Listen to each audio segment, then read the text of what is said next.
สบายดีปีใหม่ลาวทุกคนนี่ก็คือบรรยากาศตอนเช้าของวันที่16เมษายน2025นะก็จะเป็นมื้อสร้างข้านขึ้นปีใหม่ลาวนะมันก็จะมีใส่บาตรตอนเช้านี่ตัวหน้านี่ก็จะเป็นจุดวัดแซนนะก็จะมีแก่นนำพร้อมด้วยพ่อแม่ประชาชนแล้วก็นักท่องเที่ยวนะมันก็พากันมาใส่บาตรตอนเช้านี่นะหลังจากใส่บาตรแล้วมันก็จะมีขึ้นบูชาพระธาตุจอมบุษีนะ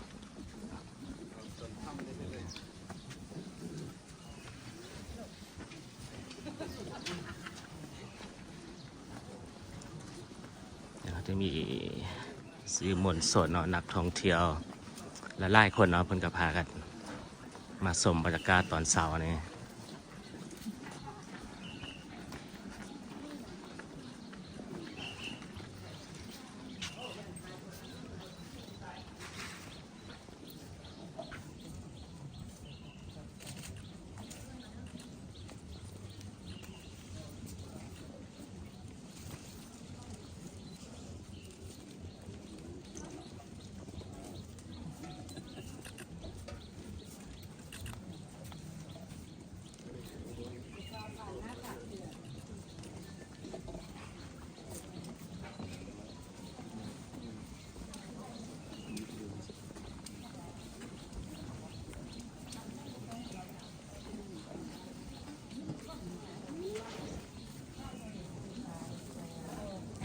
เป็นนักท่องเที่ยวนะ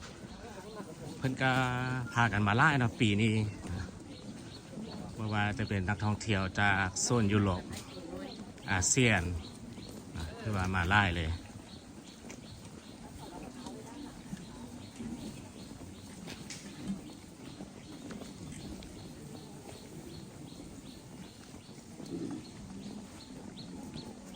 กิจกรรมตอนบ่ายๆเนาะก็จะมีแฮวอลแห่นางสังฆาเนาะตอนบ่ายส่วนตอนแรงนี่มันก็จะมีขบวนแห่พญานาคจำลองเนาะจากพระธาตุจอมบุษีแล้วก็จะมีหดส่งน้ำพระอยู่ตามวัดวาอาราม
จะใส่ข้าวเหนียวข้าวนมข้าวต้มอาหารแล้วก็จะมีปัจจัยใส่เป็นเงินก็ได้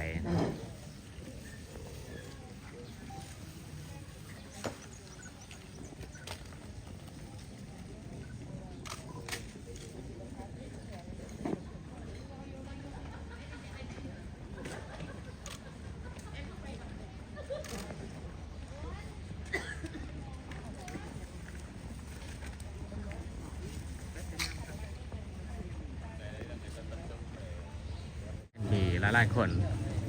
มันก็พากันมาใส่บาตรอยู่จุดวัดใหม่นี่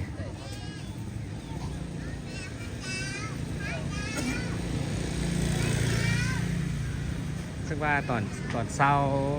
มื้อวันที่17เนาะจะมีอังเสริญพระบางเนาะมาลงพดส่งอยู่ที่จุดวัดใหม่นี่เนาะ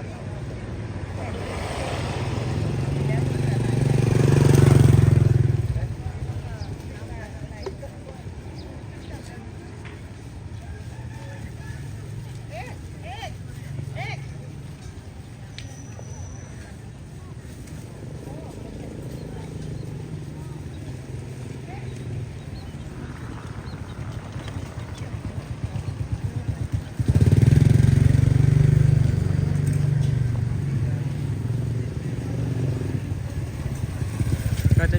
ใส่บาตรอยู่หลายๆจุด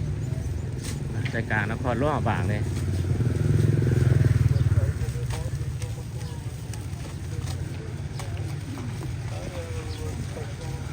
จุดนี้ก็จะมีคนใส่ไล่กันนะจุดนี้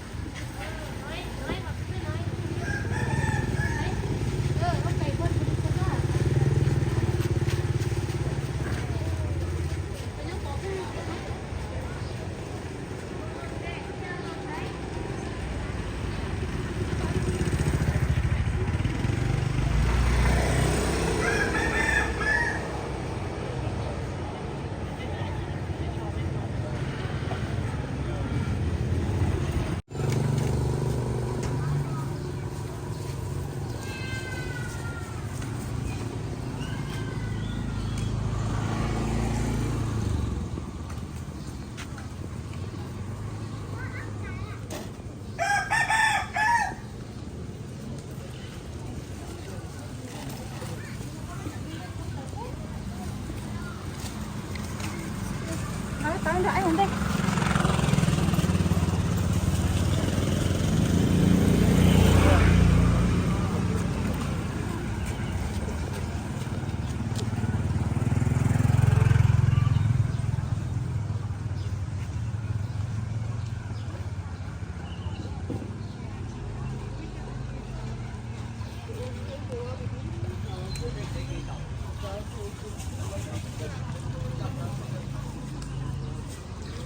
หลังจากพากันใส่บาตรตอนเช้าแล้วนะพก็จะพากัน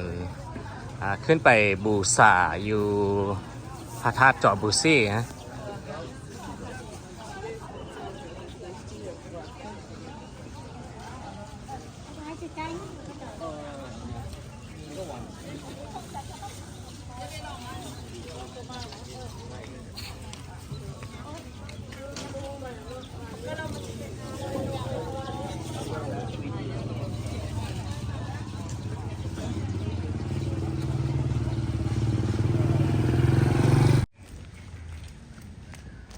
ก็จะพากันบิณฑบาต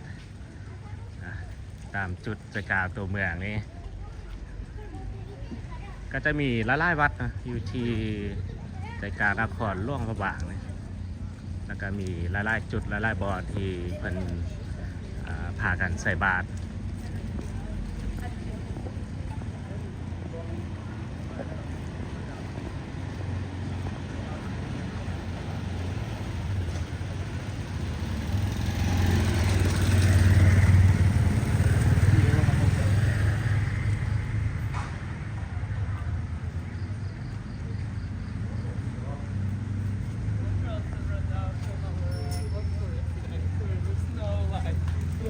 จะเห็นมีนักท่องเที่ยวหลายๆคนเนาะเพิ่นก็พากันมาย่างแล้วก็มาชมการใส่บาตรตอนเช้าๆเนี่ย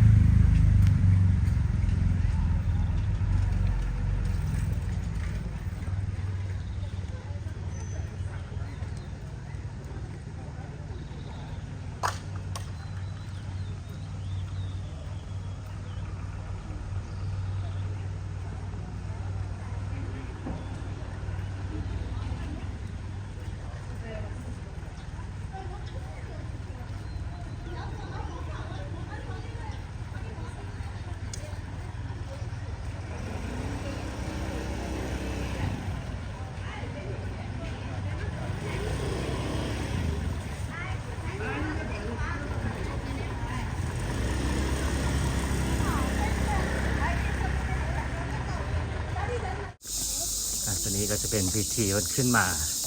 บูชาอยู่พระธาตุจอมบูซี่เนี่ยขึ้นมาเมื่อยตัวสิมาฮอดจอมนี่นะเพื่อขยายเข้านี่นะ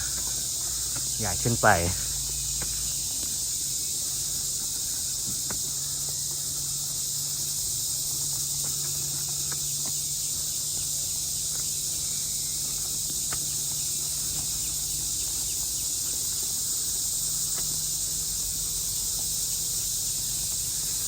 ย้ายไปตามคัน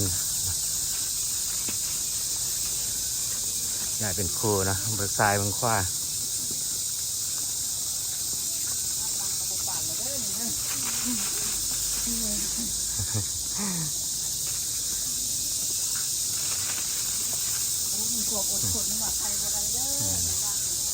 ต้องใส่ความอดทนนะ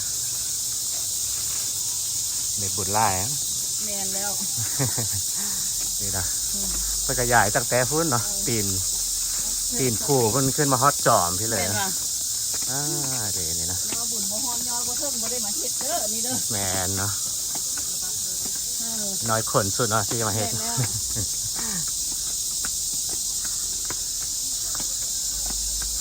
ทดลองปีใหม่เมาเราต้องได้ตื่นแต่เช้าเองนี่นะ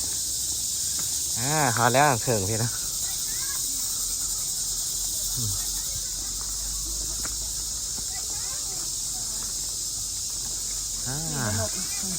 มีไล่คนอ่ะคนกระบะนะ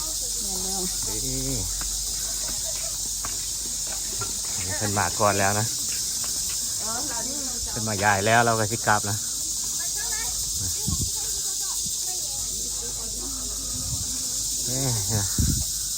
ถ้าจอมผู้ซี่นะ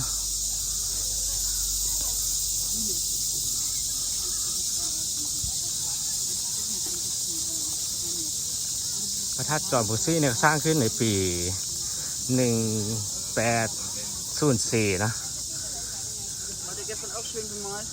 ขึ้นมานี่แล้วก็น้ำมาชมวิวเบื้องนี้นะวิวแม่น้ำคลองเสียงแมนฟังเบื้องนั้นหมดนะเห็นมีนักท่องเที่ยวมันก็ขึ้นมาชมวิวแต่เช้าเลย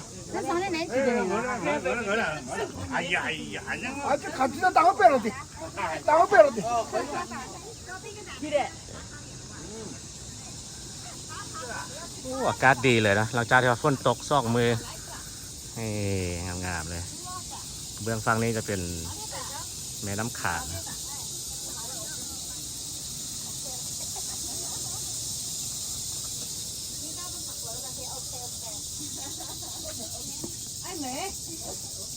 บูซา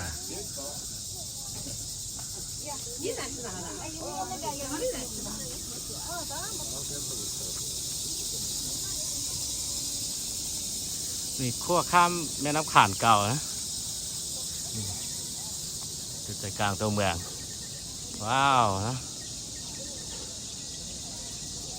หลังจากที่ว่าฝนตกนะก็ล้างหมอกควันออกไปหมดนะถือว่าเป็นการดีถือว่าโชคดีนะตกซ่องมือแล้วก็มาแดดเนาะแต่เป็นทึกมือที่ว่าเพิ่นแห่บ่อแห่นางสังขาร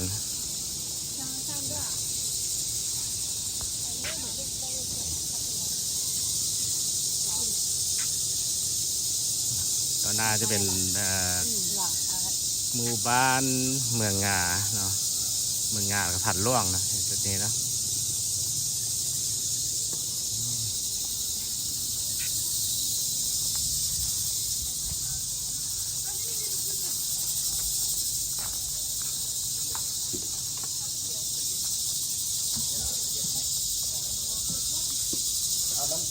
จะมีจุดกราบไหว้จะมีพระพุทธรูปนะอยู่พระธาตุจอมบุษรีนี่พากันมากราบ